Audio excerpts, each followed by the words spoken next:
Bulijjo wabulira ddala yonna mukwano gwange gy'oli gy'osinzira okulabika nti otulaba ku Salamu TV kiramusa kifuna okuva eno gyendi. Salaamu alaikum wa rahmatullahi wa barakatuh. Twebaza Lwekitiibwa ayongedde okubanga tuwadde ekyengera ky'obulamu okulabika nti mukwano gwange tukyasobola okulabika nti tuwuliziganya nkomye obuteesadda nga mpisi ya sempa ate twongere okubanga mukwano gwange tutambula ffenna lunaku lwa Mande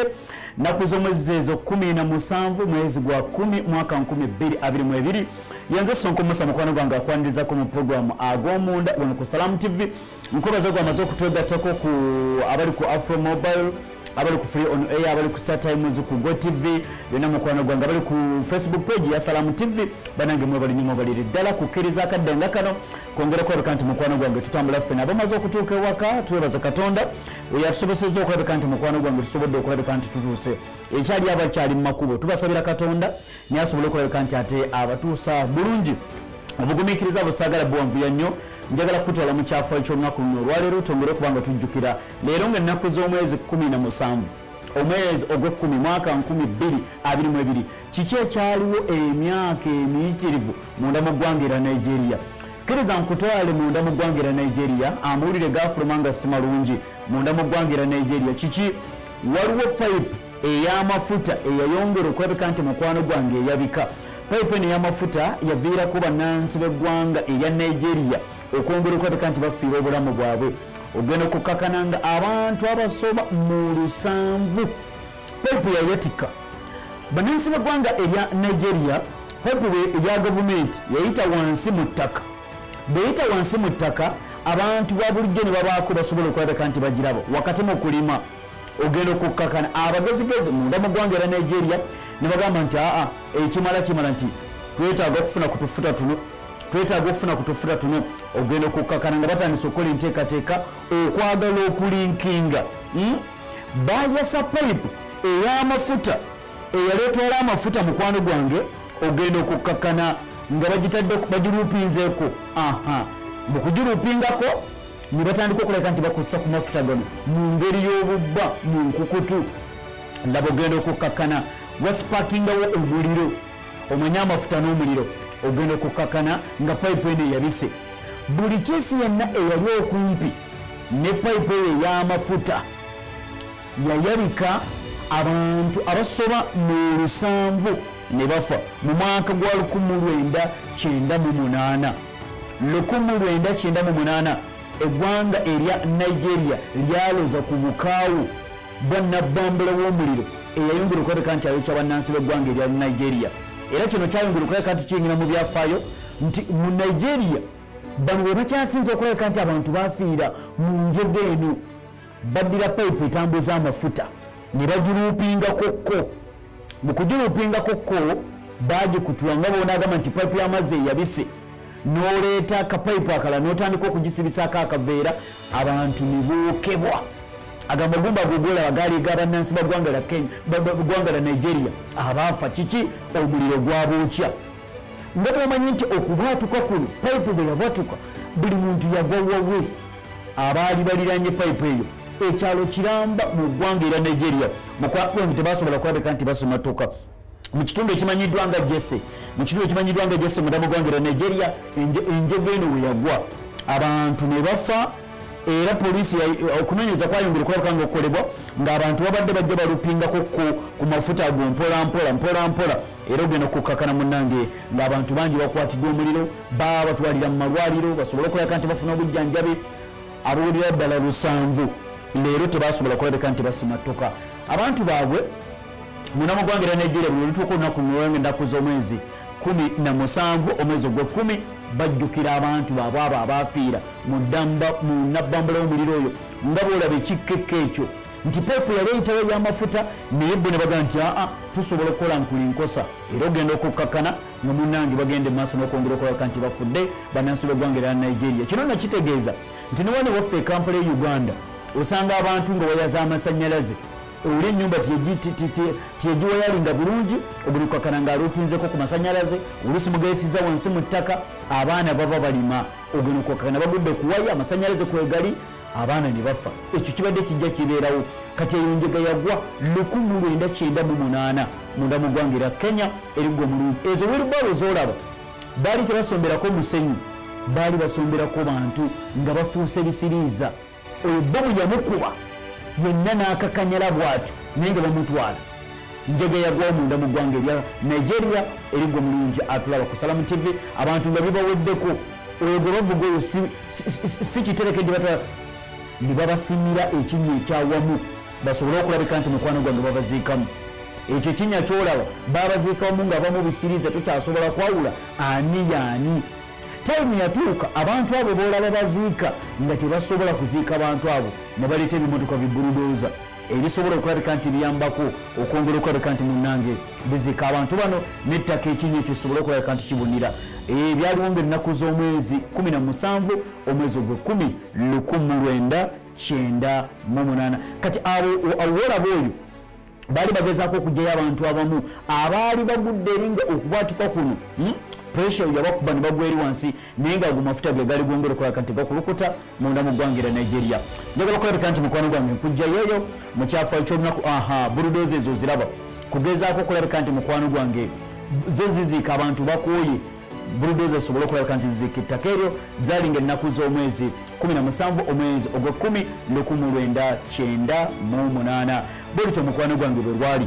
kiriza nyongera okulabika nti mukwano gwange ate tujja wano waffe Kampala Uganda enteekateeka zayongera okwongera okulabika nti zikolebwa naddala mukadde waffe Supreme Mufti wa Uganda Sheikh Muhammad Galabuzi yayongera okulabika nti mukwano gwange akola enteekateeka okukyalirako amatwale naddala agakola oba Kampala Central okwongera okulabika nti atulambulakoko alabe emirimu gitambula gitya Supreme Mufti Sheikh Muhammad Galabuzi enteekateeka ezo yasobola okulabika nti atandika okuzikola yatandikira wano wenyini wendi ku kitebe kyaffe wano ku Media Plaza wakati mu kwongera okulabika nti akubako olubu lw'ekigere wano ku Salamu TV okwongera okulabika nti mukwano gwange atunuulira emirimu engeri gye tugitambuzaamu n'okutukyalirako ng'ekitebe ky'obusiraamu obanga ezimu ku makampuni ag'enjawulo okwongera okulabika tutunuulira emirimu gitambula gitya mukadde waffe yasobola okulabika nti ajja wano ku Salamu TV okwongera okulabika nti atulawunakoko wakati mu kulabika nti atunuulira amatwale ag'enjawulo era bwe yajja wano ku Salamu TV yayaniririzibwa atwale ettwale erino chairman Haji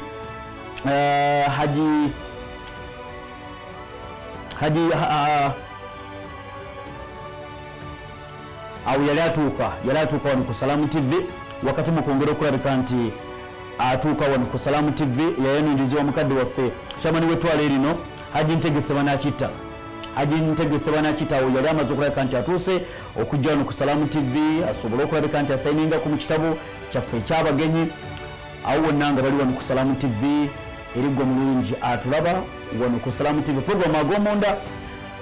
wakati mu kwongera okulabika nti yes awo yali amaze okulabika nti atulawunakoko twasobola okulabika nti atuukako wano mu studio okwongera okulabika nga nawe atuukawo bwe yava wano yasobola okugendako ku kitebe kya KCCA naddala okulabika nti asinkana meya wa Central Mwami Salim Uhuru nasobola okulabika nga naye atuukayo eno gye yasobola okulabika nti munnange ava ate nayolekera wali ku radio y'obusiraamu eya Power of Africa Radio naye nasobola okulabika nti atuukayo lwali lunaku lwakutaano wakati mu kutunuulira okulaba nti alawunanga Supreme Mufti owa Uganda okutunula buli kimu kyonna emirimu gitambula gitya yayongera okulabika nga ategeeza naddala bwe yali wano ku Salamu TV yategeeza eri abaana abagenda okusoma abatandise olunaku olwaliro ebibuuzo byabwe okwongera okulabika nti bekkiririza Mukama Katonda n'okukkirizamu ebyo babadde basoma nti Katonda kasita bamwekwasa ajja kwongera okulabika nti munnange ate abanukula ebibuuzo byabwe awo yali ku radio ya Power of Africa Radio bwe yakyalayo okwongera okulabika nga nayo abuuzako ku bannayuganda naddala era yeebaza radio ya Power FM okulabika nti emusobozesezza okwongera okulabika nti ddaawe esobodde okulabika nti etambula era yakubiriza bwe yali ali ku radio ya Power of Africa Radio okutegeeza bannayuganda nti tuteekeddwa okubeera nga tuli bumu wakati mu kubaako ensonga ez'enjawulo esobola okulabika nga zigguka obusiraamu busobola okulabika nti bugendera ddala mu maaso ensonga lwaki njagadde nkuwe mukadde waffe oyo naye otegeere enteekateeka gy'asobola okulabika nti mukwano gwange akola asobole okulawuna ku bitebe by'obusiraamu ne projekisi ez'enjawulo naddala wano mu ttwale lino erya Kampala Central njagala okulabika nti naye nkujjayo twongere okulabika nti mukwano gwange tutambulira ddala nkutwala munda mu ggwanga lya Tanzania ewa Mama Samia Suluhu Hassan omukyalo oyo yabadde weekend yakati yasobodde okulabika nti akyalirako ebitundu ebyenjawulo munda mu ggwanga lino erya Tanzania wakati nga president okwongera okulabika nti alawuna nno gyasobodde okulabika nti alina ebitundu byatuuseemu nga bannansi b'eggwanga lino erya Tanzania omulanga tugambe ogwaffe ogwa wano gwa Haji Nadduli bongedde okulabika nti mukwano gwange bagwettanidde mu ggwanga erya Tanzania mu mwaka gwa 2018 omugenzi John Pombe Magufuli nga tannafa yakyalako mu bitundu eby'eggwanga ebyenjawulo eby'eggwanga erya Tanzania n'asaba bannansi b'eggwanga erya Tanzania baga nti abangi nti muteekemuko ku ka speed governor muteekemuko kugamba muzikizeemuko kuba baali bayitiridde okwogera nti tebazaala naga nti banaye muve ku mpeke abakyala muve ku mpeke mutandike okwongera okulabika nti muzaala John Pombe Magufuli 2018 nategeeza abakyala baga nti essomero lya bwereere dwaliro lya bwereere mwongere okuzaala Tanzania eno yeetaaga okulabika nti efuna abaana efuna abakulembeze b'enkyanga bangi munange ogenda okukakkana maama Samia Suluhu Hassan yasobodde okukyalirako eddwaliro erimu munda mu ggwanga erya Tanzania mugenda okukakkana nga abakyala omulanga gwa Haji Nadduli wano waffe Kampala Uganda eri munda mu ggwanga erya Tanzania bawulira mulanga gw'omugenzi John Pombe Magufuli abakyala nga bazaala baaba omwezi gumu nga bazaala abaana 100 omwezi gumu 1 month nga bazaala abaana 100 kitegeeza bw'otunuulira omwezi gumu nga bazaala abaana 100 oyinza okubisa muno gamba nti buli lunaku nga bazaala abaana 35 abaana 35 nga buli lunaku bateekeddwa bazaala 35 kati maama Samia Suluhu Hassan baga nti bane mukwate muko abakyala bannansi b'eggwanga erya Tanzania mukwate muko kiyitiridde it's too much yabaga nti mutandike okukozesa ekizaala gumba kugamba enzaalamu gye mubadde muzaalamu abaana muteeke muko ku ka speed governor kisobozese okwongera okulabika nti ddala kituufu tuteekerateekera abaana abo naye enzaala gye mwongedde okulabika nti mubaleetamu abuuza emmere gyegenda okuva abazadde ng'osindika abaana emmere egenda kuvaawa singa tayimu ebeetuuse nga bano bajjanjabiddwa eddwaliro gavumenti eteekeddwa okukola enteekateeka naye essaawa eno gavumenti tennaba na nteekateeka eno abange mukozeseko ku kizaala gumba abaana muleme kubazaalira ku nzaala eri kuleeta eya waggulu omulungi atulaba ku Salamu TV omanyi ekitegeeza okubanga buli mwezi abaana 100 abazaalibwa mu ggwanga erya Tanzania nebaana 35 buli lunaku so maama Samia Suluhu Hassan yabaga nti banange bannakazadde b'eggwanga tubeegayiridde mpola supiri kumbadde mwongere okulabika nti muzaalira mwongere okulabika nti muddirizamuko ate situsobole okubateekerateekera kyekiyinza okubanga kirungi eri gwe mulungi atulaba wano ku Salamu TV. Tanzania libuko mawanga nikusimazenga wa Africa lirina obukadde bw'abantu 6 bebitundu nga 49 ku buli 100 bannansi b'eggwanga erya Tanzania mukwano gwange miliyoni 6 Uganda wano tulina miliyoni ndowooza tulowooza miliyoni 46 yes miliyoni 46 Tanzania erina miliyoni 6 ez'abantu kati maama agamba nti ku nzaala eno gye bongera okulabika nti bazaala mbwanage musibe muko maama we Samia Suluhu Hassan yadda mu bigere by'omugenzi John Pombe Magufuli okwongera okulabika nti atwala yali vice president then kati na taking over okulabika nti afuga eggwanga lino erya Tanzania ye maama Samia Suluhu Hassan bwatu mukwano gwa basobodde okulabika nti agamba bannansi b'eggwanga erya Tanzania ka speed governor mukateekemu sobola okulabika nti ddala kituufu tu programming abaana abo njagala kujja munda mu ggwanga erya Tanzania tukyali ku ssemazinga wa Africa nga sinnakuwumuzaamu kkiriza tugende munda mu ggwanga erya Mozambique waliwo obuwanguzi obwongedde okulabika nti mukwano gwange butuukiddwako naddala gavumenti y'eggwanga erya Mozambique nga bakwataganye ne bapiganaje ab'eggwanga erya Rwanda. Bapiganaje b'eggwanga erya Rwanda basobodde okwongera okulabika nti mukwano gwange bakola omulimu bagudde ku nfo ey'ebyokulwanyisa ey'abayeekera. Waliwo abayeekera munda mu ggwanga erya Mozambique okimanyi bulungi nnyo abasajja abamanyiddwa nga ab'e Rwanda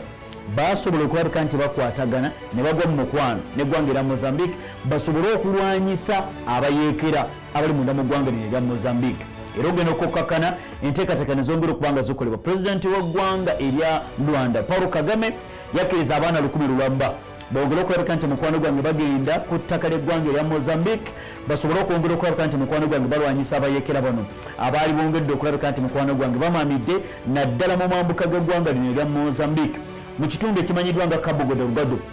Mu kitundu kya Cabo Delgado abasajja bano gye bayongera okwongera okulabika nti mukwano gwange bagenda kati amagye g'eggwanga erya Mozambique n'eggwanga erya Rwanda basobodde okugwa ku byokulwanyisa ebyokulwanyisa ebyo byolaba abayeekera badde bagenda mu maaso n'okwongera okulabika nti beeyambisa okwongera okulabika nti batwala entatinda eri gavumenti y'eggwanga erya Mozambique era buwa buwanguzi bw'amaanyi okulabika nti amagye g'eggwanga erya Rwanda bwe basobodde okugwa ku mpuku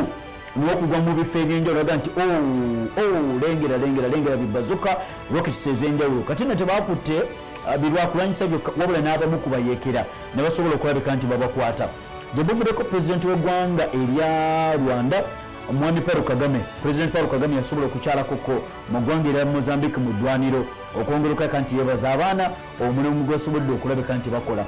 ggwanga lino erya Mozambique ku ssemazinga wa Africa si ly'eggwanga lyokka erikosebwa naddala abayeekera okwongera okulabika nti mukwano gwange balumbayo amawanga ku ssemazinga wa Africa mangi agongera okulabika nti mukwano gwange gakosebeddwa olw'abayeekera bano nti bagenda mu maaso ne balumba ebitundu eby'enjawulo ne bakuba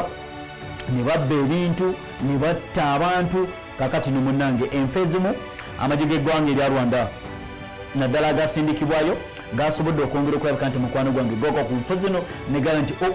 lengera ebyokulwanyisa bino tetusobola kulabika nti mukwano gwange tubireka magye ga ggwanga lya Rwanda mukwano gwange nga gwongera okweriisa enkuuli munda mu ggwanga erya Mozambique kati nno ojja kulaba ago magye gokka naye manya nti obubinja bungi mu ggwanga erya Mozambique eriyo akabinja aka Al-Qaeda jjukira nti ako keeyubula okuva mu kabinja kano akaali kakulemberwanga Osama bin Laden bongera kulabika nti mukwano gwange bagenda aba Al-Qaeda gye bali aba Al-Shabaab gye bali abayeekera bangi abongera okulabika nti mukwano gwange bawangaalira eyo kakati ne basobodde okulabika nti babasuuza ebyokulwanyisa byabwe abasajja ne basobola okulabika nti babigwako olaba ggwanga lya Mozambique ggwanga lya Mali ggwanga lya Chad ggwanga lya Somalia ggwanga lya Nigeria ggwanga lya Democratic Republic of Congo wonna mukwano gwange they are not safe olw'ensonga nti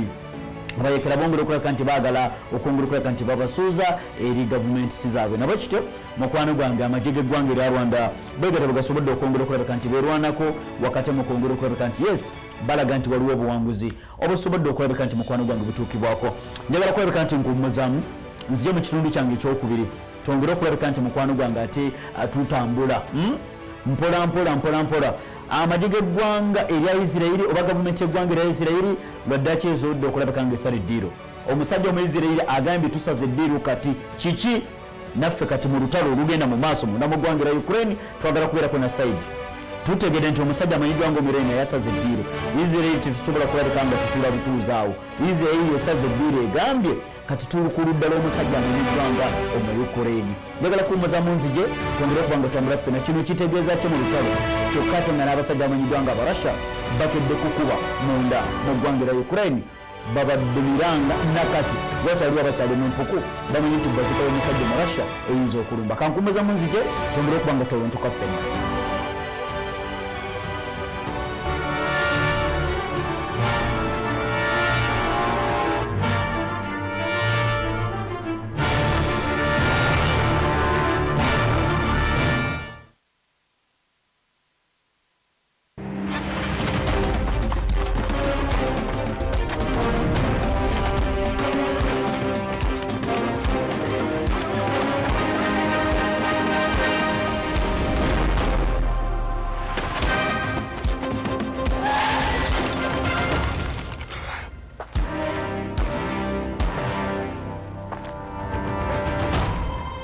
For stories you can't let go, only on Pro Magic Prime.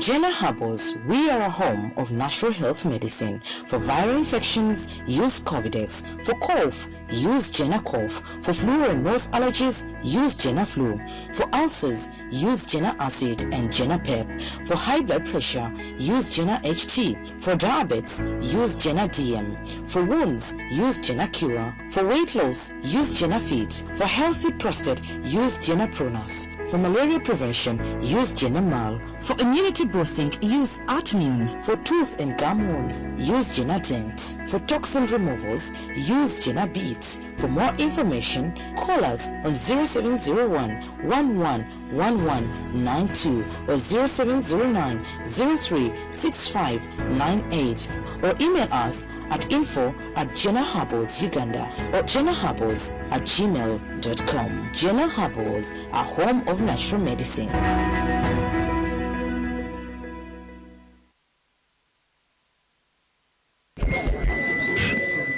So, I'm here to announce that the MTN Kampala Marathon is back. And this year, we are running for babies. To be clear, I am not talking about a baby.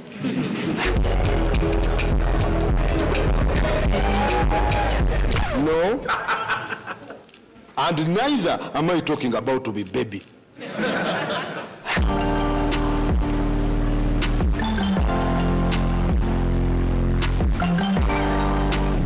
I am talking about these small dollars. Run for babies in the MTN Kampala Marathon on Sunday, 20th November 2022. Dial star 165 star 77 hash or use the Momo app to register.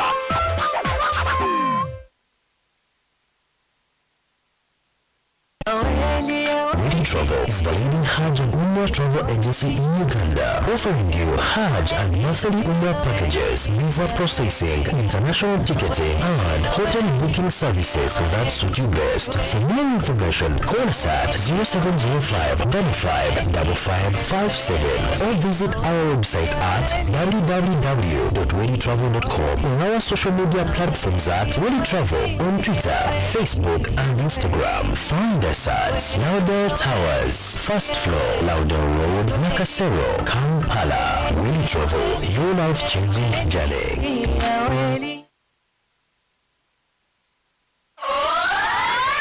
Mirinda.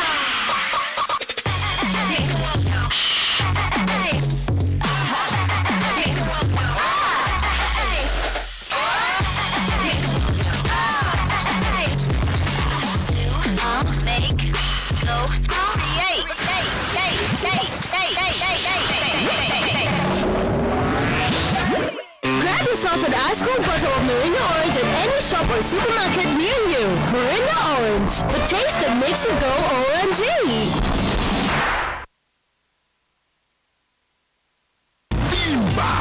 MTN Kapote Super as you pay Pula for this smartphone. Make calls, update your WhatsApp status, watch YouTube, and Google anything under the sun with 2 GB worth of data every month for 7 months. Simply make a small deposit of 99k and pay the balance Mpola. You can pay daily, weekly, or even monthly installments while you enjoy your new phone. So what are you doing today? Visit any MTN shop near you and get the MTN Kapote Super easy.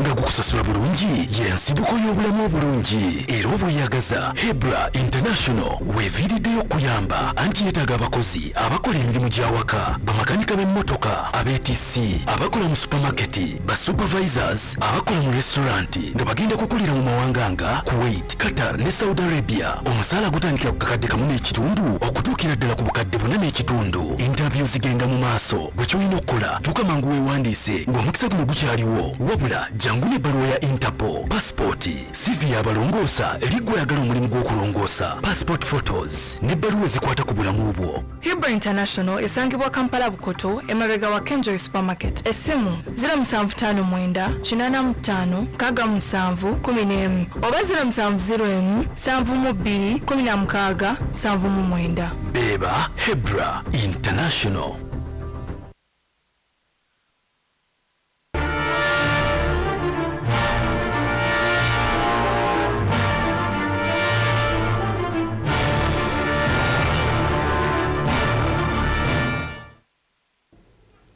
webale nnyo webalire ddala mukwano kukkiriza kwongera kulabika nti tutambula ffenna ku Salamu TV nawo osinzira okulabika nti mukwano gwange otulaba oli mu ddiiro lyawo mpolampola mukwano gwange osinzira okulabika nti tulaba abantu bakuŋŋaanyawo olwo bali bamwole musamwadi mu lugali butambala tiimu ebeera nene nnyo nnyini ddala eyongera okulabika nti mukwano gwange ejjayo naga nti programu ag'omunda tetusobola kulabika nti mukwano gwange tugisubwa abali saidi z'omubulaawo saidi z'omukikambwe jangu okwetola Uganda yonna banange mwebale kwagala Salamu TV programu ag'omunda kekadde kaayo bwetutyo bwe tutambula okuva ku Monday paka ku lunaku lubeera lwakuna mukwano gwange bingi bwesaanidde okwongera okulabika nti obeera wano buli obeera wano bwetugasaka bwetugasengejja wallahi bw'oteekeddwa okulabika nti ogafuna kkiriza twongere okulabika nti mukwano gwange tuyingira mu vita yes oyongere okulabika ng'otegeera abasajja biki bwe bongera okulabika nti mukwano gwange basuuza omusajja amanyibwa ng'Omuyisirayiri olutalo buno bukyanga lutandika mu ennaku z'omwezi 24 omwezi ogwokubiri omwaka guno 2022 omusajja amayiddwa ng'Omuyisirayiri abadde asirise nga mu lutalo Omuyisirayiri tomulaba nkama ti Isirayiri ddala ng'asirise kiki ekigenda mu maaso olunaku luno olwaleero Prime Minister avudde nayongera okulabika nga atutegeeza nti naffe abasajja amanyiddwa nga Abayisirayiri tusaze eddiiro tugenze ku ludda lw'omusajja amanyiddwa ng'omu Ukraine tetusobola tukkiriza bamumpa ekyenkubire abasajja abamanyiddwa nga Abayisirayiri bavudde ne bongera okulabika nti mukwano gwange basuubiza okwongera okulabika nti basindika ebyokulwanyisa munda mu ggwanga erya Ukraine Omuyisirayiri agamba kano ke kadde tutandika okwongera okulabika nga naffe tulaga saidi we tuli eggwanga erya Ukraine tuteekeddwa okulabika nga tubaako paati gye tuddako okulwanagana kuno okugenda mu maaso amawanga agegatta mu mukago ogwa NATO North Atlantic Treaty Organization gongedde okulabika nti gasindisa ebyokulwanyisa munda mu ggwanga erya Ukraine amawanga mangi Isirayiri ebadde tennaba kulabika nti esindikayo wabula akadde okongedde okulabika nti katuuse bagambye tetusobola kulabika nga tulitumira mwana tetusobola kulabika nga tulitumira mwana naffe tugenda kusindika ebyokulwanyisa munda mu ggwanga erya Ukraine era omusajja amanyiddwa ng'Omuyisirayiri akakasiza pulezidenti w'eggwanga erya Ukraine Zelensky nti naffe akadde konna ebyokulwanyisa bijja ebyokulwanyisa ebyo mukwano gwange byolaba biteekebwateekebwa ng'Abayisirayiri babiteekateeka balina Ukraine mu birowoozo baagala kulabika nti mukwano gwange bamusindikira okwongera okulabika nti yeerwanako olukukubera omusajja amanyiddwa ng'Omurasa jjajja wange nagamba amuyita Murasa kaakati abasajja abamanyiddwa nga Abayisirayiri bagamba nti ekimala nti twatandika okwongera okulabika nga tuwawula ebyokulwanyisa ebyo bigenda kusindikibwa tolina kwerabira erigwe mulungi atulaba Zelensky alimu omusaayi gw'Abayisirayiri mujju nti omulaba kufuga ggwanga lya Ukraine naye tekimala gajja bwe kityo ayagala munansi wa ggwanga lya Isirayiri kugamba omusaayi gwe munansi wa ggwanga lya Isirayiri wadde omulaba kufuga ggwanga lya Ukraine ate era waliwo ensonga lwaki afuga Ukraine Zelensky akadde kano saagala kwaka nti nkuyingizaawo naye gwe kyolina okumanya nti Zelensky musajja mujju mu Isirayiri kaakati nno enteekateeka zongedde okulabika nga zikolebwa lwaki Isirayiri kino ekikoze amawulire gayongera okulabika nti gajja musajja mukulu amanyiddwa nga Vladimir Putin yasobola okulabika nti mukwano gwange agenda munda mu ggwanga erya Iran mu kibuga Tehran n'asisinkana abanene baayo mu kusinkana abanene baayo ne bamusuubiza okwongera okulabika nti bamuwa zi drones ezisobola okulabika nga zimuyambako mu lutalo munda mu ggwanga erya Ukraine kati amawulire gayongedde okulabika nti gafuluma nga Isirayiri egamba tufunye amawulire amakesi nga gatutegeeza nti emizinga egimu ballistic missiles abasajja abamanyiddwa nga Abayirani bongedde okulabika nti bajuwa eggwanga erya Russia asobole okulabika nti musajja mukulu Putin asobole okwerwanako Iran evaayo egamba nti ago matu gwa mbuzi okutulisa omutaka wo mu kibira Ssengo tetusobola kukola nteekateeka yonna esindika byakulwanyisa munda mu ggwanga erya Ukraine abasajja abamanyiddwa nga Abamerika bagamba basobodde okulabika nga nezi drones ezimu ezo drone ng'ogisibako omuzinga neegenda maaso n'okubanga erumba drones bagenze zizuwa nga balaba epapajjo nga bya musajja mu Iran n'agamba tetunnaba kulabika nti tusindika ebyo tetunnaba nakusindika drone zaffe Omumerika nga drone zino tuziraba zammwe kati Omuyisirayiri aga nti bwe kiba nga ddala kituufu Iran ekwataganye n'Omurussia of course sisobola kulabika nti nkwatagana n'Omurussia wakati mu kwongera okulabika nti munnange ate nange mpagira abo nze ku ludda lw'amawanga gano aga NATO twongere okuba nga tufungiza omusajja ono amanyiddwa Omurussia twongere okuba nga tumutwala entatinda bino bino okulabika nti mukwano gwange obiwulira omanyi lwaki Isirayiri ebadde tennaba kulabika nti esindika ebyokulwanyisa bino nga n'omusajja amanyiddwa ng'Omurussia n'omu Iran balina omukwano ogw'omunda waliwo endagaano eyeyongera okulabika nti eteekebwako omukono jukira nti Israel neggwanga lya Iran gye buvuddeko wabaddewo bugubugu abadde ayongera okulabika nti mukwano gwange essaawa yonna ayinza okuvaamu ekizito yali musajja we Putin oyo namba 3 gwolabuli okwongera okulabika nti ensonga azibeeramu kaakati amawulire gwongedde okulabika nti gafulumye Israel egamba nti kanaffe kati katwenyigire bamuyita Naftali Bennett Prime Minister w'eggwanga na Bennett Naftali Bennett eyongera okulabika nga ategeezaga nti naffe kati ebyokulwanyisa katongere okulabika nga tulisindika munda mu ggwanga erya Ukraine abasajja basobole okulabika nti beerwanako ge mawulire ago Israel byeteekateeka okusindika tenaba kubanga ebitubuulira bikyali bya munda ngezezaako okwongera okulabika nti nsindika ensolo yaffe ku kisenge esobole okulabika nti ebirumika naye buli ogisindika yedduka ng'omanya nti abasajja jjukira nti Israel erimu ku mawanga agasinga okukuuma ebyama ate nga ge mawanga agasinga okuketta mu nsi yonna njagala kulabika nti nkujja yeeyo nkutwale mu ddwaniro mu ggwanga lya Ukraine ebintu si birungi Ukraine ebintu si birungi mukwano gwange leero amakya g'olunaku olwaleero lwe Monday abasajja abamanyiddwa nga aba Russia bongedde okulabika nti bookeza Russia erumbye neekuba emizinga egimu gigwiridde ddala mu kibuga ekimanyiddwa nga Kyiv era nkulabidde mbirimbiri gavumenti y'eggwanga lya Ukraine nti bani kiki kino kituguddeko Russia zeemu neyingola okulabika nti bannange etukuba mu Russia atukuba amawanga ganna temuli luddawa ng'omusajja asindise drones nga zi drones zino zisibiddwako zibbomu zimusesebbulandaggu era ogenda okukkakkana zikuba ebitundu ebyenjawulo njagala kulabika nti mukwano gwange nkulaga akatundu ako kamanyiddwa nga kamikaze akatundu ako kamikaze mukwano gwange ebintu tebitambudde bulungi ekibuga ekimanyiddwa nga Kyiv bwe kiti bwe kikedde ekikapu okwongera okulabika nti mukwano gwange kiri waggulu si lwakuba nti babadde bali mu kwera nfuufu mukwano gwange ebadde bbomu bibadde ebikompula nga babisibye ku kadroni okwongera okulabika nti kalumbye akatundu kamanyiddwa nga kamikaze akatundu kamikaze nkulabidde okubaatuka okw'amaanyi nekwongera okulabika nti mu kibuga ekimanyiddwa nga Kyiv kibuga kikulu kya ggwanga lya Ukraine amala gwongera okulabika nti gajja si malungi waliwo abantu abasoba mu bantu 6 abakafa Russia egamba nti matugambuza okutuliisa omutaka wo mu kibira Sengo si ffe tubadde mabega obulumbaganyi buno naye nga mukwano gwange boolabaawo zi drone zezongedde okubanga zookya olaba ka drone waliwo bapiganaje b'eggwanga erya Ukraine naddala abapoliisi bagezezaako okulabika nti bawolekereza amasasi ka drone akabadde kwongera okulabika nti mukwano gwange kakuba naye nga ka drone kali waggulu naye ng'olaba kikompula kwongera okulabika nti mukwano gwange kivaayo ne kikuba kubatuka kubadde kw'amaanyi mu kibuga ekimanyiddwa nga Kyiv eri gwe mulungi atulaba tebinnakoma abasajja bongera okulabika nti mukwano gwange basindika ebyokulwanyisa enkya n'eggulo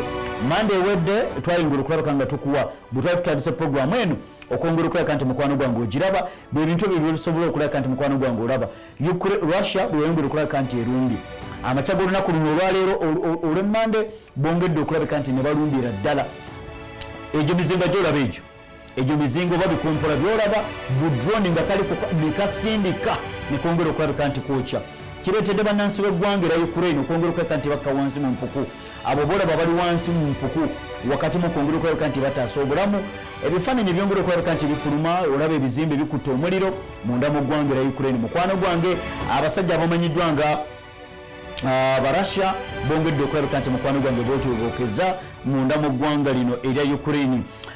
mawulire genyongera okulabika nti ate nfuna agakatuuka wano mukwano gwange waliwo breaking news erigwa mulungi atulaba wano ku Salamu TV amawulire genfunye gategeeza nti waliwo ate okubwatuka okuwuliddwa munda mu ggwanga erya Russia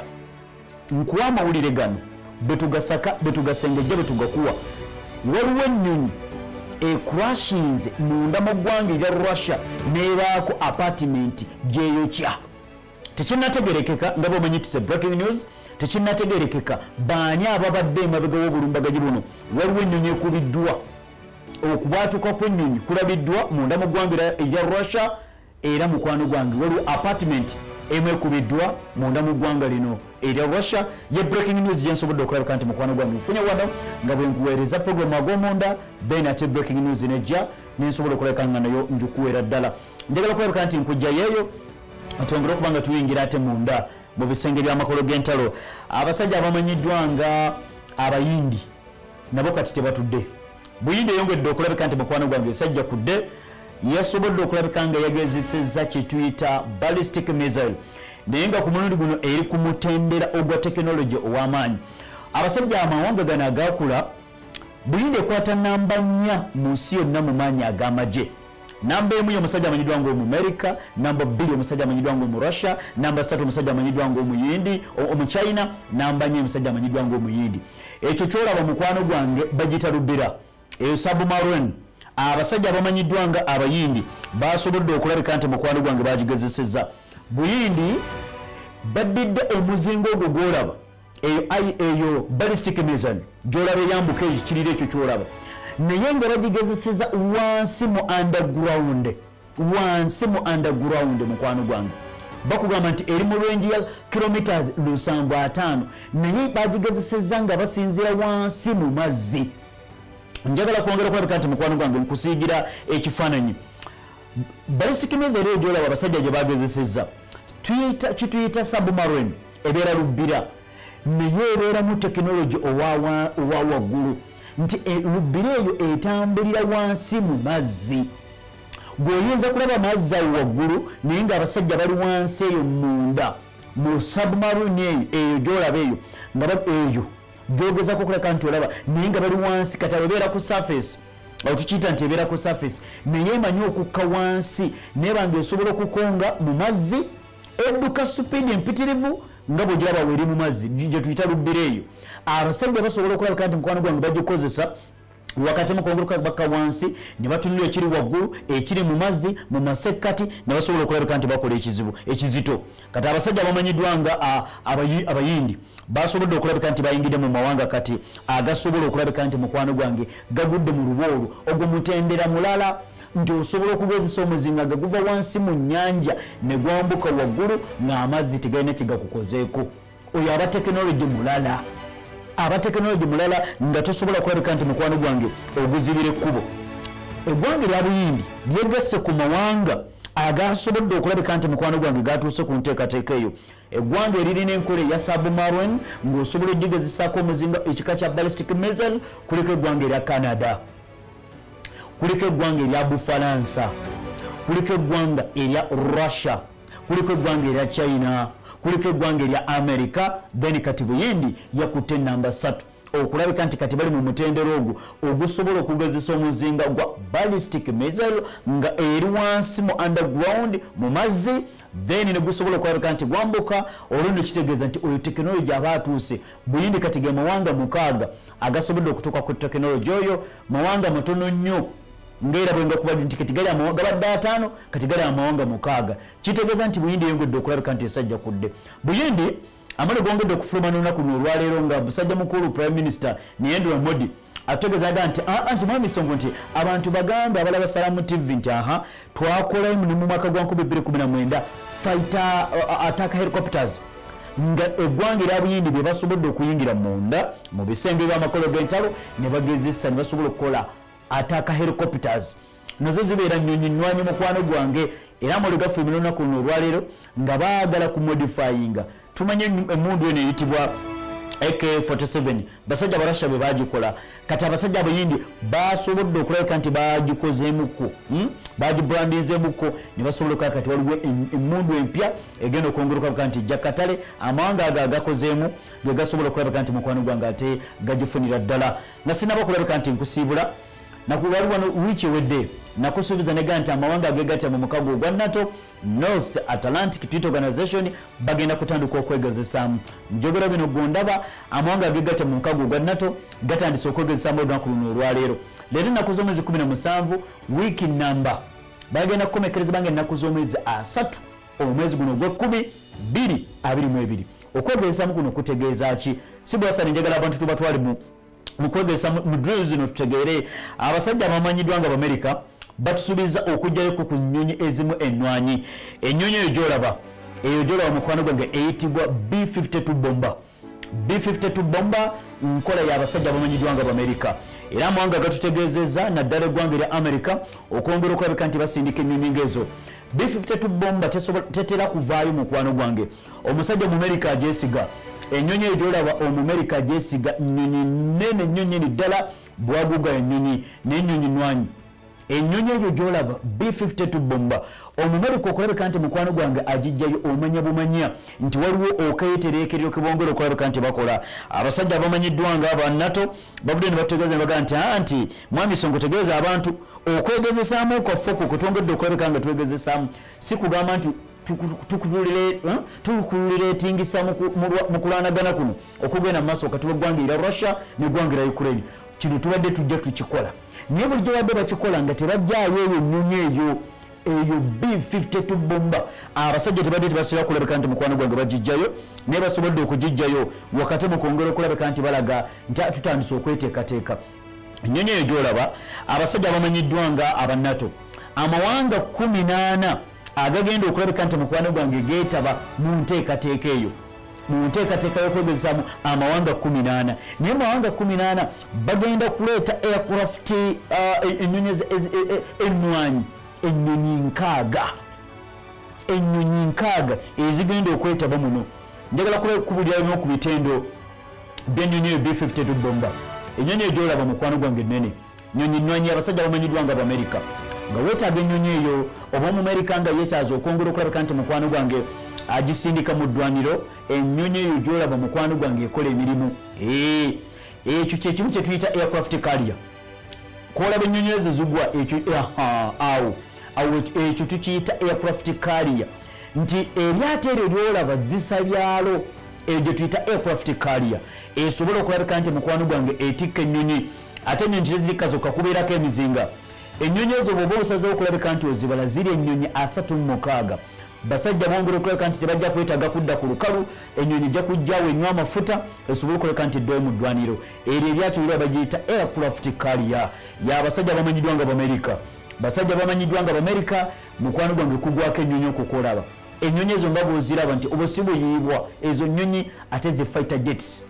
nnyonyi nnwanyi kati abasajja bamanyiddwa nga Bamerika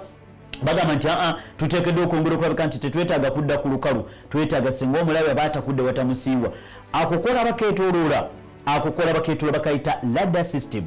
ladder system eyo esobola okulabika nti mukwano gwange ekwongera ddala waliwo aluleeta ali mu kilomitas emmeka abaffe tuyinza kumwambalaganya na muzinga ki eryato eryo lyolaba mukwano gwange liriko ebyokulwanyisa ezo ennyonyi zolaba zibeera okulindirira bulindirizi ani atakudde watamusiiwa ani atakudde sibu njagala abantu bakomezewo ennyonyi erya B52 bomba nsobole okulabika ezo helicopter attacks eyo B52 bomba ennyonyi eyo gyolaba omusajja Omumerika singa abanga agyetaaze nga nkusiibula wasindika ennyonyi F16 F17 F18 wezisobola okugenda ennyonyi 6 ennyonyi emu ekola eyo ennyonyi emu yokka kino ekibuga Kampala tekirabamu ka buntu esobola okugenda mu lutalo esobola okwekavalinga esobola okwerwanako gyolaba eyo erina surveillance cameras ezigisobozesa okulabika nti mukwano gwange etegeera omulabe ono alina ki azitowa ki alina muzinga ki ayagala kukola ki eyo gyolaba esobola okwerwanako nemala neddayo ku base nga tefunye buvune bwonna kubanga abasajja bagiteekamu tekinologi nnyonyi nkadde naye Omumerika buli luca bwonna ayongera okulabika nti mukwano gwange agiteekamuko ebyenjawulo agiteekamuko ebirungo okwongera okulabika nti yeekumira ku ntikko ennyonyi egyola nkuwembe wesindika bwa F16 bugenda bukola omulimu obunyonyi 6 eyo B52 bomba mukwano gwange egendawo yokka ennyonyi egyolaba esibibwako emizinga si bikompola wabula emizinga gyennyini omusajja singa abatuuse waggulu pilot okwongera okulabika nti agibonga gyekoma okubanga nnene gyekoma okudduka nziteewo gyolaba naye mukwano gwange edduka kaweewo musajja amanyiddwa nga Omumerika ezo zi B52 bomba mukwano gwange ayagala kuzirabika nti azitwala mu kwegezesaamu era okwegezesaamu okwo kwatandisa okuba nga kutandika kwongera okulabika nti bategeera abaffe amawanga agannatu tuyimiridde tutya singa lukya ku makya omusajja amanyiddwa nga Omurasha ono n'atandika okutakula watamusiiwa ddala tumusobola ddala tulina ebimu ku byokulwanyisa ebisobola okulabika nti ddala kituufu omusajja ono tusobola okulabika nga tumukuba okwegezesaamu kuno okugenda mu maaso erigwe mulungi atulaba ku Salaamu TV abasajja bongedde okulabika nti bakusembereza nnyo ewali boodi eyawula omusajja amanyiddwa nga Omurasha n'omusajja amanyiddwa nga Anamwanga Gannatu bamusemberedde la kilomitas ntono nnyo omusajja ono waali era abasajja bongera okulabika nti mukwano gwange bakutegeeza nti okay bwemubanga bumuti mumukoze abaffe Russia yesirise olunaku olw'enkya nja kuleetera ku nyinyizo abasajja abamanyirwa nga abarasha bo tulabe enneeteekateeka yabwe eyinza kubeera etya kubanga munnange tomanya ono bw'atakulaba tamusiiwa naawe oteekeddwa okulabika nti omuwaka ddoozi kateekeddwa okulabika nti mukwano gwange afuna sisobola gazi okusingako wano okujjako okwagaliza ekiro ekirungi obadde mulabi mulungi okuva gye natandikidde puroguramu ag'omunda tuva ku lunaku olw'emmande paka ku lunaku olwokuna saawa 2 paka saawa 3 tekigaana kulabika nti mukwano gwange omuna omutemyako netongera okubanga mukwano gwange tutambula n'ensonga otambule nange Sonko Musa nebaza ttiimu ennene gyensobodde okulabika nti nkoze nayo Sibo Hasane ku kamera wano ku kamera ate kutematema ebifaananyi producer program eno Malukikaye akooteka muganda wange Akram ali mu control room wali okwongera okulaka buli kimu kyonna kitambudde ddala bulungi obadde mulabi mulungi kankwerekereze nga bikyayi bya mujaja tujja kuddamu tusinkane insha Allah bwana ba Allah ekitiibwa ayongedde okulabika nti atuwadde ekyengera ky'obulamu. Assalamu alaikum wa rahmatullahi wa barakatuh.